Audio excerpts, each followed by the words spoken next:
بسم اللہ الرحمن الرحیم قل اوحی الی انہ استمع نفر من الجن، کہہ دیجئے اے نبی کہ میری جانب وحی کی گئی ہے کہ جنوں کی ایک جماعت نے سنا۔ کس کو سنا؟ قرآن کو سنا۔ فقالوا انا سمعنا قرآنا عجبا، انہوں نے کہا ہم نے سنا ہے ایک بہت ہی دل کو لبھانے والا قرآن، یہدی الی الرشد، جو نیکی اور رشد اور ہدایت کی طرف رہنمائی کر رہا ہے۔ فآمنا بہ، تو ہم تو ایمان لے آئے۔ اس وقت بھی میں نے کہا تھا یہ لمحہ فکریہ ہے، ایک دفعہ کیا اجتماع ہے قرآن کا، اور وہ بندے کہاں سے کہاں پہنچ گئے، تو داعی بن گئے۔ ہمارا کیا حال ہے؟ ہم نے اس معنی میں قرآن کبھی پڑھا ہی نہیں، سنا ہی نہیں۔ سنتے ہیں تو خیبر میل کی سپیڈ سے جو پڑھ رہا ہوتا قاری، 5 دن میں پورا قرآن، 6 دن میں پورا قرآن، اور اشتہار دیے جا رہے ہیں۔ یہ ہے ہمارا ریچول۔ یہاں تو 20 منٹ میں ہو جاتی ہے، یہاں 30 منٹ، یہاں چلو وہاں اور سے بھی کم میں ہو جاتی ہے، وہاں چلو۔ قرآن کا نتیجہ تو یہ نکلنا چاہیے وہ آپ کو پوزیس کر لے، جانے نہ دے۔ انا سمعنا قرآنا عجبا یہدی الی الرشد فآمنا بہ ولن نشرک بربنا احدا، اب ہم کبھی بھی اپنے رب کے ساتھ کسی کو شریک نہیں ٹھہرائیں گے۔ وانہ تعالی جد ربنا، اور یقیناً ہمارے رب کی عزت شان بہت بلند ہے۔ متخذ صاحبۃ ولا ولدا، اس نے نہیں اختیار کی نہ کوئی بیوی اور جورو نہ کوئی اولاد۔ وانہ کان یقول سفیہنا علی اللہ شططا، اور یقیناً ہمارا جو بے وقوف ہے بڑا، مراد یہاں پہ ہے وہی عزازیل، ابلیس، لعین، وہ چونکہ ہمارا ذرا بڑا بڑگر ہے، تو وہ جو کچھ کہتا رہا ہے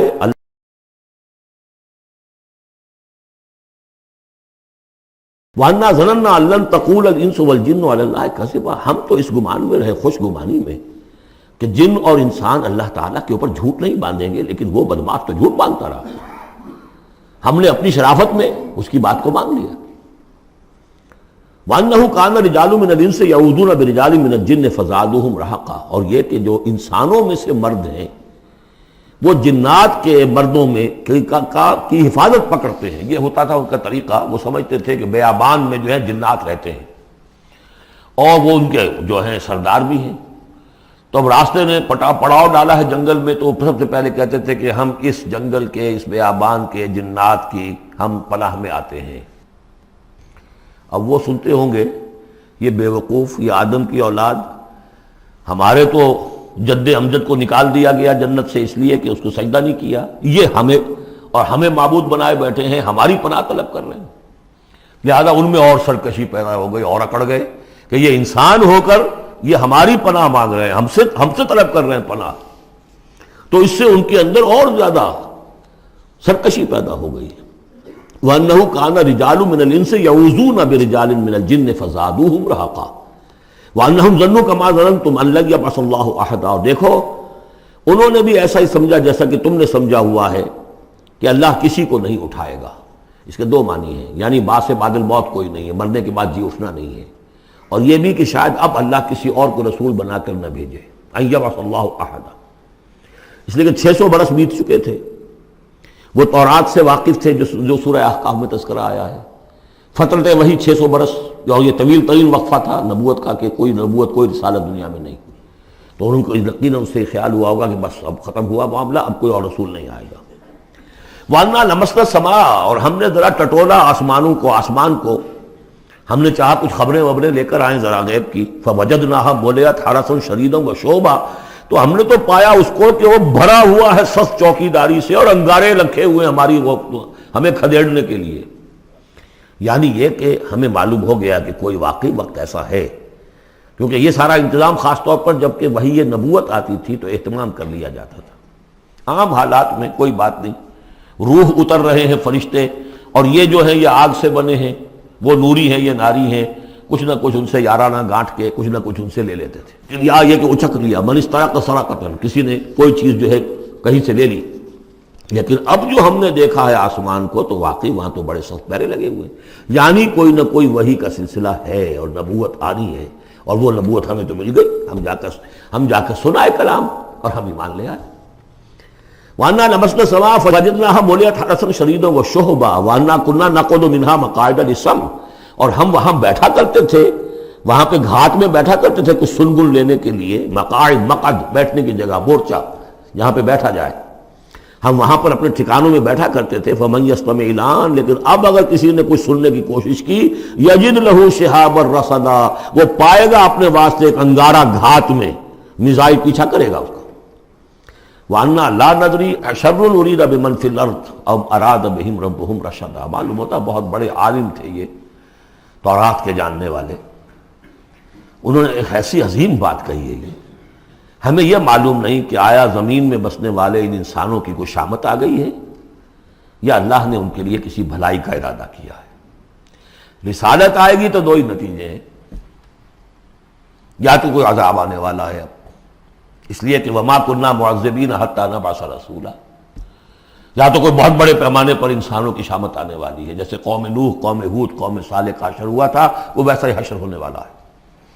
اللہ لا نظری، ہم نہیں جانتے، اشر ارید بمن فی الارض، زمین والوں کے لیے کسی شر کا فیصلہ کیا گیا ہے، ام اراد بہم ربہم رشدا، یا ان کے لیے ان کے رب نے بھلائی کا، خیر کا ارادہ کیا ہے۔ ظاہر بات ہے نبوت اور رسالت محمدی خیر پر منتج ہوئی۔ وَأَنَّا مِنَّا الصَّالِحُونَ وَمِنَّا دُونَ ذَلِكَ، اور دیکھو ہمارے اندر نیک بھی ہیں، جنات نیک بھی رہے ہیں اور دوسری طرح کے بھی ہیں، بد نہیں کہا، یہ ہے حکمت تبلیغ، بروں کو بھی برا نہ کہو، ہاں دوسری قسم کے بھی ہیں، نیک بھی ہے اور دوسری قسم کے بھی ہیں۔ کُنَّا طَرَائِقَ قِدَدًا، ہم تھے مختلف راستوں پر جو کہ ایک دوسرے سے پھٹے ہوئے تھے۔ یہ قددا جو آیا تھا نا، قدت قمیصہ، پھٹ جانا قمیص کا۔ وَأَنَّا ظَنَنَّا أَن لَّن نُعْجِزَ اللَّهَ فِي الْأَرْضِ وَلَن نُعْجِزَهُ هَرَبًا، اور ہم نے یہ جان لیا کہ ہم اللہ کو عاجز نہیں کر سکتے، ہرا نہیں سکتے، نہ زمین میں بھاگ کر، اور ہم کہیں بھاگ کر اور زمین میں اللہ کو شکست نہیں دے سکتے، اس کی پکڑ سے نکل نہیں سکتے۔ وَأَنَّا لَمَّا سَمِعْنَا الْهُدَىٰ آمَنَّا بِهِ، اور ہم نے تو جب وہ ہدایت سنی، الہدا سنا، اس کی استماع ہم نے کیا، ہم تو اس پر ایمان لے آئے۔ فَمَن يُؤْمِن بِرَبِّهِ فَلَا يَخَافُ بَخْسًا وَلَا رَهَقًا، تو جو کوئی بھی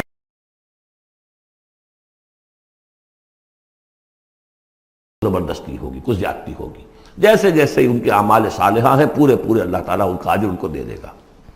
وَأَنَّا مِنَّا الْمُسْلِمُونَ وَمِنَّا الْقَاسِطُونَ، اور دیکھو ہمارے اندر وہ بھی ہیں جو فرما بردار ہیں اور وہ بھی ہیں جو بے انصافی کرتے ہیں۔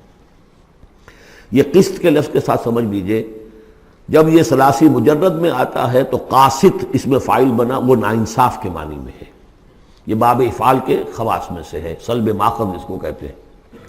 جب باب افعال میں آئے گا تو اس کے معنی ہے عدل و انصاف، اور جب ثلاثی مجرد میں آئے گا تو نا انصافی۔ قاسطون فمن اسلم فاولئک تحروا رشدا، جو لوگ اسلام لے آئے، اطاعت قبول کر لی، تو انہوں نے تو گویا کہ ڈھونڈ نکالی خیر کی راہ، نیکی کی راہ انہوں نے تلاش کر لی۔ وَأَمَّا الْقَاسِطُونَ، اور جو بے انصاف ہے، فَكَانُوا لِجَهَنَّمَ حَطَبًا، وہ لوگ جو ہے پھر جہنم کا ایندھن بن کر رہیں گے۔ یہاں تک ان کی تقریر ہے جو انہوں نے تبلیغ کی ہے۔ اب جو بات آگے آ رہی ہے یہ خود اللہ کی طرف سے کلام ہے۔ أَن لَوِ اسْتَقَامُوا عَلَى الطَّرِيقَةِ لَأَسْقَيْنَاهُم مَّاءً غَدَقًا، اور یہ کہ یہ اگر لوگ اپنے اس طریقے پر جو طریقہ انبیاء کا تھا، جو آدم نے دیا تھا، جو نوح نے دیا تھا، یہ چلتے رہتے تو ہم انہیں خوب پلاتے، پانی بھر بھر کر خوب سیراب کرتے ان کو۔ یہاں لفظ طریقت آیا ہے قرآن میں، شریعت، طریقت۔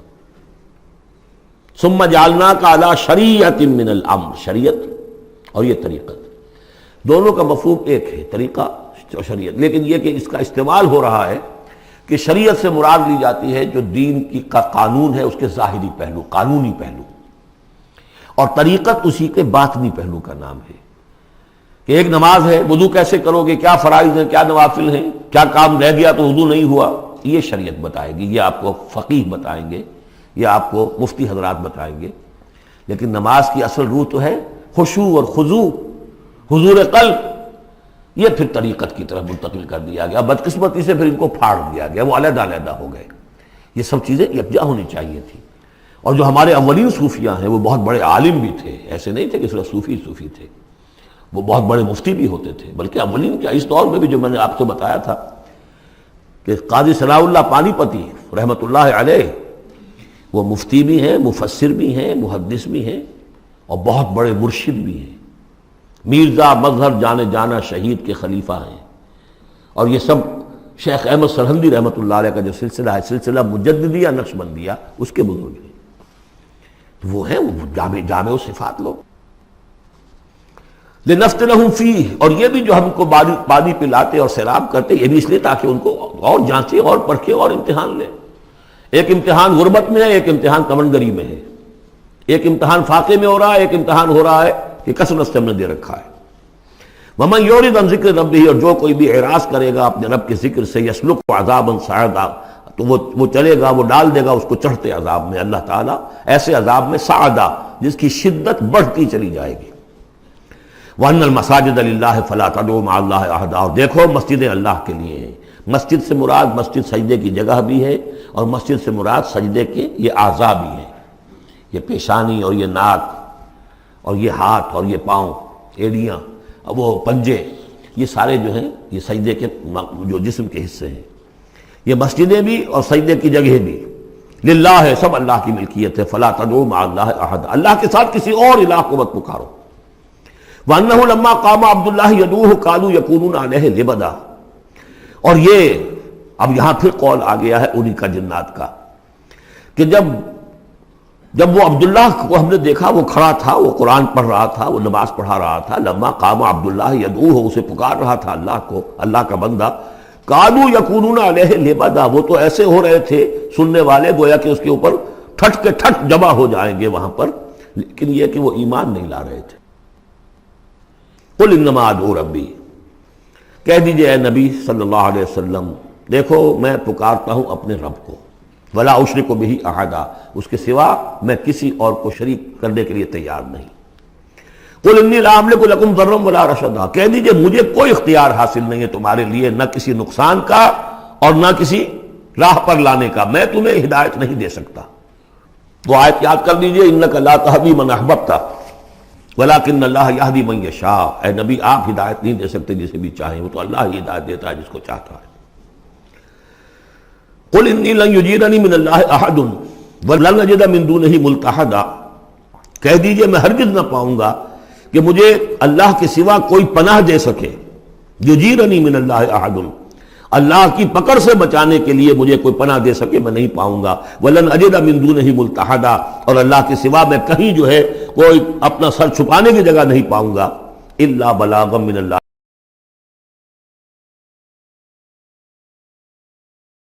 فریضہ سر انجام دوں. اگر میں نے یہ کام نہیں کیا تو میں پکڑا جاؤں گا. فَلَنَسْأَلَنَّ الَّذِينَ أُرْسِلَ إِلَيْهِمْ وَلَنَسْأَلَنَّ الْمُرْسَلِينَ، ہم تو پوچھ کر رہیں گے ان سے بھی جن کی طرف رسولوں کو بھیجا، اور پوچھ کر رہیں گے رسولوں سے بھی. وَمَنْ يَعْصِ اللَّهَ وَرَسُولَهُ، جو کوئی بھی اللہ اور اس کے رسول کی نافرمانی کرے گا، فَإِنَّ لَهُ نَارَ جَهَنَّمَ خَالِدِينَ فِيهَا أَبَدًا، تو اس کے لیے تو پھر جہنم کی آگ ہے جس میں وہ ہمیشہ ہمیشہ رہے گا. حتیٰ اذا رأوا ما یوعدون، یہاں تک کہ جب وہ دیکھیں گے جس چیز کی انہیں دھمکی دی جا رہی ہے. فَسَيَعْلَمُونَ مَنْ أَضْعَفُ نَاصِرًا وَأَقَلُّ عَدَدًا، اس وقت انہیں معلوم ہو جائے گا کون کمزور ہے مددگاروں کے اعتبار سے اور کون اقلیت میں ہے تعداد کے اعتبار سے. وہ تانے دیتے تھے نا کہ دیکھو محمد تمہارے پاس تو بیٹھے بھی ہوتے ہیں تو ہمارے کمی کاری بڑے لوور طبقات کے لوگ، اور وہ بھی چند ہوتے ہیں، دیکھو جا کے ابو جہل کی محفل بھری ہوئی ہے، بڑے بڑے لوگ بیٹھے ہوئے وہاں پر. اس وقت معلوم ہو جائے گا من اضعف ناصرا واقل عددا. یہ سورہ مریم میں بہت تفصیل سے یہ مضمون آیا ہے. قل ان ادری اقریب ما توعدون ام یجعل له ربی امدا، کہہ دیجئے نبی مجھے یہ معلوم نہیں ہے آیا جس چیز کا تم سے وعدہ کیا جا رہا ہے، جس چیز کی دھمکی دی جا رہی ہے. وعدہ اور وعید بنیاد ایک ہی ہے، اصل میں اصل الفاظ ایک ہی ہیں. وعید دھمکی، وعدہ لیکن حروف اصلی وہی ہے. آیا وہ قریب آ چکی ہے اسے، یا ام یجعل له ربی امدا، یا یہ کہ میرا رب اس کے لیے ابھی کچھ مہلت دے، کوئی تمہاری رسی دراز کریے، میں نہیں جانتا. یہ سورہ انبیاء کے آخر میں بھی آیا تھا. قل ادری اقریب ام بعید ما توعدون، کہہ دیجئے نبی میں نہیں جانتا کہ جس چیز کا تم سے وعدہ کیا جا رہا ہے وہ قریب آ چکی ہے یا بھی دور ہے. عالم الغیب، وہی ہے غیب کا جاننے والا. فلا یظہر علی غیبہ احدا، وہ اپنے غیب پر کسی کو مطلع نہیں کرتا. الا من ارتضی من رسول، سوائے جس کو وہ چاہے اپنے رسولوں میں سے. یہ بہت اہم قانون ہے قرآن کا، اور اس میں سارا مسئلہ علم غیب کا حل ہوتا ہے. ایک بات تو یہ کہ ہمارے جو بھی بریلوی بھائی ہیں وہ بھی مانتے ہیں، 4 باتیں وہ مانتے ہیں. 3 میں نے ایک مرتبہ تحقیق کی تھی بڑی مفصل، جا کر بعد لوگوں سے ملاقات کی، ابھی میں طالب علم تھا. کہا دیکھیے ہم ثابت مانتے ہیں ہم اس بات کو، نبی کا علم ذاتی نہیں عطائی ہے، اللہ نے جو دیا وہی ہے، نبی کا علم قدیم نہیں حادث ہے، پہلے نہیں تھا پھر ہو گیا، اللہ نے دے دیا تو ہو گیا، اور نبی کا علم غیر محدود نہیں محدود ہے۔ میں نے کہا یہ تین باتیں جو شخص مان لے میرا اس سے اب کوئی جھگڑا نہیں رہا۔ لیکن ہمارے ہاں کچھ لوگوں نے ایک ڈیفینیشن کر لی علم غیب کی، علم غیب وہ ہے جو بغیر کسی کے بتائے خود حاصل ہو جائے، اس اعتبار سے تو میرے پاس بھی علم غیب ہے، یعنی کسی کے پاس کوئی علم ہے ہی نہیں، ہمیں دیا اساتذہ نے دیا، حضور کو دیا اللہ نے دیا، جبریل کو دیا اللہ نے دیا، اس معنی میں تو ذاتی علم تو کوئی بھی نہیں مانتا کسی کا، علم تو دینے سے ہوتا ہے۔ البتہ علم غیب کسے کہتے ہیں؟ وہ چیزیں جو ہماری نگاہوں سے چھپا دی گئی ہیں، وہ عالم غیب ہے، جنت ہے، دوزخ ہے، فرشتے ہیں، یہ سب کیا ہے؟ عالم غیب۔ تو نبیوں کو تو کچھ نہ کچھ حصہ اس کا دکھایا جاتا ہے تو نبی بنتے ہیں نا، ورنہ میرے اور نبی میں فرق کیا ہوا پھر؟ اگر میرا بھی علم وہی ہوتا ان السمع والبصر والفؤاد، تو میرے علم اور حضور کا بھی علم یہی ہوتا تو فرق کیا ہوا؟ حضور نے تو اس دوسرے علم کے اعتبار سے تو صاف کہہ دیا انتم عالم بامور دنیاکم، لیکن حضور کو معراج میں جنت دکھا دی، دوزخ دکھا دی۔ زمین پر رہتے ہوئے آپ نماز پڑھا رہے تھے، غالباً وہ جو کہ نماز پڑھائی جاتی ہے جبکہ بارش نہیں ہوتی، استسقاء کی نماز، اسی کے دوران اچانک ایک دفعہ آپ آگے بڑھے، لوگ حیران ہوئے کیا ہوا ہے، ایک دفعہ پیچھے ہٹے، لوگوں نے پوچھا بعد میں کہ حضور یہ نماز کا حصہ تھا، یعنی ہم بھی پھر اسی طرح کیا کریں اس نماز کے اندر؟ یہ فرمایا نہیں، اصل میں میرے سامنے جنت لے آئی گئی، اب بے اختیار میرا ہاتھ بڑھ گیا کہ میں اس کا پھل توڑ لوں، اور میرے سامنے اس کے بعد دوزخ لے آئی گئی، اور اس کا جو بمکا آیا گرمی کا، اس سے میں بے اختیار پیچھے ہٹا۔ دنیا میں سیر کرا رہے ہیں، بہرحال یہ غیب ہی میں سے ہے۔ البتہ کل غیب یہ جو مانے اللہ نبی کے لیے وہ کافر ہے، اور وہ مانتے ہیں، بریلوی بھی مانتے ہیں، کل غیب کا کوئی سوال ہی نہیں۔ نبی کا علم محدود ہے، نبی کا علم حادث ہے، نبی کا علم عطائی ہے، تین باتیں مان لیجئے۔ باقی نبی کا علم کتنا تھا کتنا نہیں تھا، یہ میں کون ہوں ناپنے والا اور آپ کون ہیں ناپنے والے؟ دیا اللہ نے جو دیا، بتایا جو بتایا، اللہ اللہ اور خیر صلی اللہ۔ تو یہ عالم الغیب وہ ہے غیب کا جاننے والا، فلا یظہر علی غیبہ احدا، تو وہ نہیں مطلع کرتا اپنے غیب پر کسی کو، ہاں الا من ارتضی بالرسول، سوائے اپنے رسولوں کے۔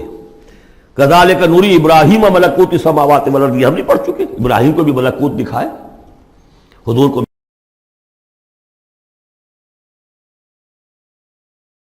من بین یدیہ ومن خلفہ رصدا، جس کو رسول بناتا ہے، غیب کی خبریں دیتا ہے، پھر اس کے آگے اور پیچھے وہ اپنے باڈی گارڈ رکھتا ہے، چوکیدار رکھتا ہے۔ یسلک من بین یدیہ، اس کے سامنے بھی، ومن خلفہ، پیچھے سے بھی چوکیدار، حفاظت کرنے والے۔ لیعلم ان قد ابلغوا رسالات ربہم، تاکہ یہ بات بالکل واضح ہو جائے کہ انہوں نے واقعتاً اپنے رب کے پیغامات پہنچانے کا حق ادا کر دیا، جیسا کہ حضور نے پوچھ کر جواب لیا تھا، انا نشہد انک قد بلغت الرسالۃ وادیت الامانۃ وکشفت الغمۃ ونصحت الامۃ، ہم گواہ ہیں حضور۔ واحاط بما لدیہم، اور اللہ تعالیٰ جو کچھ ان کے پاس ہے سامنے سب کا احاطہ کیے ہوئے ہے۔ واحصا کل شیء عددا، اور ہر شے کی اس کی جو انوینٹری ہے وہ بڑی مکمل ہے، کوئی چیز وہاں سے غائب ہونے والی نہیں ہے، ہر ایک کا عدد کے ساتھ حساب کتاب کا اس نے رکھا ہوا ہے۔